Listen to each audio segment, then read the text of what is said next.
చెప్పండి అమ్మ, ఇక్కడ పార్కులు చూసినారు, ఎట్లా ఉంది? మీ దగ్గరనేమో ఇల్లు తీసుకుంటామంటున్నారు. ఇక్కడ అన్ని బాగానే ఉన్నాయి, మా దగ్గర ఇంకా ఏమీ లేదు. ఏమీ లేదు. ఇప్పటికి మేము ఇన్ని రోజులు రెంట్కే ఉన్నామండి.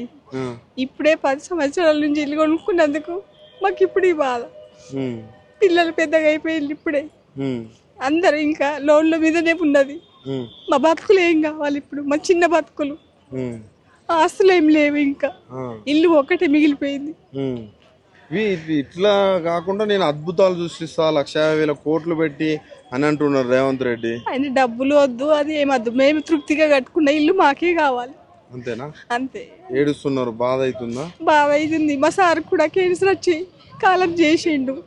ఆయన పోయినాక ఇవన్నీ మాకు సమస్యలు. 2 సంవత్సరాలు అవుతుంది. 2 సంవత్సరాల నుంచి బాధపడుతున్నారు. ఆయన ఏమంటున్నాడు అంటే, నన్ను నచ్చి ఏరి కోరి నన్ను కూసబెట్టి సీఎం సీట్ లో మీకు ఎందుకు బాధ పెడతా అంటున్నాడు. మిమ్మల్ని అసలు బాధ పెడతలేడంట కదా ఆయన. బాధ పెట్టక అసలు నిద్ర లేదు, తిండి లేదు, ఇంకా ఏం బాధ పెట్టాలండి చెప్పండి.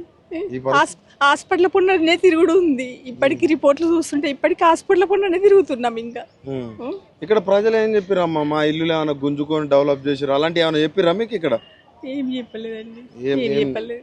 మంచిగా ప్రశాంతంగా అయింది ఇక్కడ. కానీ మరి ఇల్లు ఏంది మరి ఇంత దారుణంగా లాక్కుంటాం అంటున్నారు? ఇస్తారా మీ ఇల్లు? ఇయ్యమండి, మేము ప్రాణాలైనా వదులుతాం కానీ మా ఇల్లు మేము మాత్రం ఇయ్యమండి. ఇవ్వరు.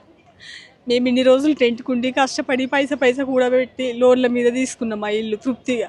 మా సొంతం అన్నట్టు అదొక తృప్తి అయిపోయింది. పండుకున్న నిద్ర వచ్చి అసలు నిద్ర పోకుండా చేసిండు ఆయన. మాకు నిద్ర పోకుండా చేసిండు మొత్తానికి.